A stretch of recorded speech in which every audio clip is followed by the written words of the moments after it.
Hello everyone, welcome to मज़ेदार खाने। आज मैं आपके लिए रेसिपी लेके आई हूँ बैंगन का भरता। तो उसके लिए हमने 2 फ्रेश से बैंगन लेने हैं और इस तरह से हम उसकी कटिंग करेंगे। और इस तरह से हमने बैंगन की कटिंग करनी है, उसके हमने 4 स्लाइस कर लेने हैं।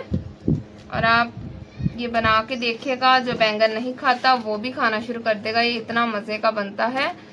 और इसके अंदर एक ख़ास टिप भी है इस रेसिपी के अंदर कि आपने इसको क्रिस्पी कैसे बनाना है, तो वो भी मैं आपको बताऊंगी। आपने वीडियो को शुरू से लेकर एंड तक लाजमी देखना है, कहीं से भी स्किप नहीं करना। और हमने ये देखें इसको काट लिया है। तो चलिए अब हम चूल्हे की तरफ चलते हैं। और बैंगन के जो स्लाइस किए हैं हमने इस तरह से इसमें रखते जाएंगे। सबसे पहले हम बैंगन को फ्राई करेंगे, क्योंकि बैंगन थोड़े से हार्ड होते हैं। जब इनका कलर हल्का सा चेंज हो जाएगा, ये गोल्डन ब्राउन से हो जाएंगे, उसके बाद हम इसमें टमाटर ऐड करेंगे। क्योंकि टमाटर सॉफ्ट होते हैं इसलिए हम पहले बैंगन को कर लेंगे। और आपने बैंगन का भरता तो आपने बहुत खाया होगा, लेकिन आप एक दफ़ा फ्राई बैंगन भरता बना के देखिएगा, ये इतना लजीज बनता है। तो आपको ये बहुत ही पसंद आएगा। ये है भी झटपट सा बनने वाला, तो आप इस रेसिपी को ज़रूर ट्राई कीजिएगा। और अगर अभी तक आपने मेरे चैनल को सब्सक्राइब नहीं किया तो जल्दी से मेरे चैनल को सब्सक्राइब करें और मेरी वीडियो को लाइक करें और बेल आइकन का बटन दबाना मत भूलिएगा, क्योंकि आपको पता है कि सुबह 9 बजे जो मेरी रेसिपी है वो आप लोगों तक पहुंच जाती है। और ये देखिए हमारे बैंगन फ्राई होना शुरू हो गए हैं। और आपने फ्रेश बैंगन लेने हैं। बैंगन क्या, बल्कि आप जो भी सब्ज़ी लें आप फ्रेश लिया करें और उसको अच्छी तरह धोकर इस्तेमाल किया करें। और इसकी खुशबू ही आपको बहुत अच्छी लगेगी। और जब आप इस रेसिपी को ट्राई करेंगे आपको खुद पता चलेगा कि ये कितनी डिफरेंट सी रेसिपी है। और ये देखें बैंगन जो है एक साइड से फ्राई हो गए हैं। आप इनका कलर देखें, ये गोल्डन ब्राउन सा आना शुरू हो गया है। हमने इनकी साइड चेंज कर दी है। और अब हम क्या करेंगे, जो टमाटर हैं वो इसमें ऐड करेंगे। और टमाटर को हमने सिर्फ 2 हिस्सों में डिवाइड करना है, बहुत ज़्यादा हमने छोटा नहीं करना। और इस तरह से हम टमाटर रखेंगे इसके अंदर।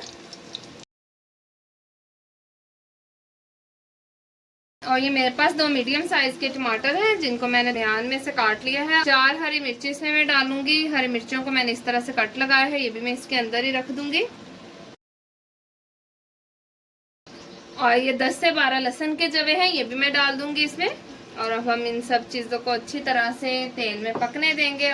है ना ये डिफरेंट सी रेसिपी। तो चलिए अब हम इसे 10 मिनट के लिए कवर करके रख देंगे, ताकि ये सारी चीज़ें दम पे अच्छी तरह से पक जाएं और इनका जो एक फ्लेवर है वो अच्छी तरह से आ जाए। 10 मिनट हो गए हैं और आप देखें सारी चीज़ें अच्छी तरह से फ्राई हो गई हैं। और इनकी खुशबू भी बहुत ही अच्छी सी आने लग गई है। और आप ये देखें बैंगन का कलर भी चेंज हो गया है। और आप ये देखें सॉफ्ट हो गए हैं। और इसका मतलब है कि हमारी जो चीज़ें हैं वो अच्छी तरह से फ्राई हो गई। और आप ये देखें टमाटर का छिलका भी उतर गया। तो चलिए अब मैंने एक बॉल में निकाल लूँगी। इसमें से मैंने कुछ तेल निकाल दिया है और मैं इसमें डालूंगी एक मीडियम साइज़ का मेरे पास प्याज है, जिसको मैंने चॉप कर लिया है। और इस प्याज को हमने हल्का सा गोल्डन ब्राउन करना है। और जब तक हमारा प्याज गोल्डन ब्राउन सा हो रहा है तब तक मैंने जो वेजिटेबल्स फ्राई की हैं मैं आपको बताती हूँ कि हमने उसका क्या करना है। और अगर आप इस स्टेज पर अगर आप लोग बैंगन के छिलके रिमूव करना चाहते हैं तो वो भी इजीली हो जाएंगे, और टमाटर के छिलके भी। तो चलिए मैं टमाटर के छिलकों को रिमूव कर लेती हूँ, ये देखें आप। और ये इजीली रिमूव हो जाएंगे। और कुछ बैंगन के जो छिलके हैं वो मैं उतार लूँगी और कुछ के रहने दूँगी। ये थोड़े से गर्म है इसलिए मुझे भी मुश्किल हो रही है। और आपने इनको थोड़ा सा ठंडा करके छिलके उतारने हैं ताकि आपको मुश्किल ना हो। ये थोड़े से गर्म है इसलिए मैं इस फोक के साथ उतार रही हूँ। अगर आप लोग हाथ से उतारना चाहें तो आप उतार सकते हैं। और ये देखें बैंगन के छिलके भी इजीली उतर रहे हैं। अगर आप लोग उतारना चाहें तो उतार सकते हैं, अगर आप लोग नहीं उतारना चाहते तो ये भी आप लोगों की अपनी मर्जी है। बैंगन और टमाटर के छिलके मैंने रिमूव कर लिए हैं। अब हम मैशर की मदद से इस तरह से इसको मैश कर लेंगे। और आप ये देखिए कितनी ज़बरदस्त से मैश हो रहे हैं। इसमें लहसुन भी है और इसमें लहसुन का टेस्ट भी है, हरी मिर्चों का भी है। तो अभी हमने इसको और मज़ेदार बनाने के लिए हमने इसको और फ्राई करना है, लेकिन कुछ मसाले डालकर। तो जो ख़ास टिप थी वो आपको मैं ये बताऊंगी कि अगर आपने को थोड़ा सा क्रिस्पी बनाना है तो वो कैसे बनाना है। और आप ये देखें सारी सब्जियां अच्छी तरह से मैश हो गई हैं और इनकी खुशबू इतनी ज़बरदस्त है कि ये जब आप बनाएंगे तभी इस बात का अंदाज़ा लगा सकेंगे। तो चलिए हम देखते हैं, हमारे प्याज भी गोल्डन ब्राउन से हो गए हैं। और अब हम इसमें डालेंगे बैंगन जो हमने जिनको मैश कर लिया था और अच्छी तरह से मिक्स करेंगे। और अब मैं इसमें कुछ डालूंगी मसाले, जैसे 1/2 टीस्पून हल्दी है। और ये मेरे पास 2 बैंगन थे, इसलिए हम इसमें नमक मिर्च कम ही डालेंगे, मतलब इस हिसाब से डालेंगे कि ये 2 बैंगन है। और ये देखें 1/2 टीस्पून लाल मिर्च पाउडर और 1 चम्मच का तीसरा हिस्सा मेरे पास ये नमक है। 1/2 टीस्पून पिसा सूखा धनिया और 1/2 टीस्पून ही पिसा जीरा। और 1/2 टीस्पून से थोड़ी सी कम इसमें मैं डालूंगी ये काली मिर्च का पाउडर। और इनको अच्छी तरह से अब हम मिक्स कर देंगे।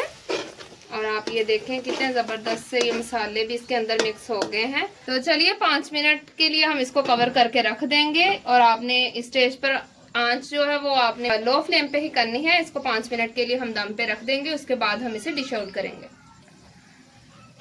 5 मिनट हो गए हैं और इसकी खुशबू इतनी ज़बरदस्त है कि मैं आपको बता नहीं सकती। और ये तो आप बनाकर ही इसकी खुशबू का मज़ा भी लीजिएगा और इसको खाकर भी। और इसकी एक ख़ास बात ये है कि इनको चावल के साथ भी खाने का मज़ा बहुत ही आता है। फ्राई बैंगन भरते के साथ चावलों का मज़ा भी बहुत ही आता है और पराठे का मज़ा भी बहुत ही ज़बरदस्त आता है।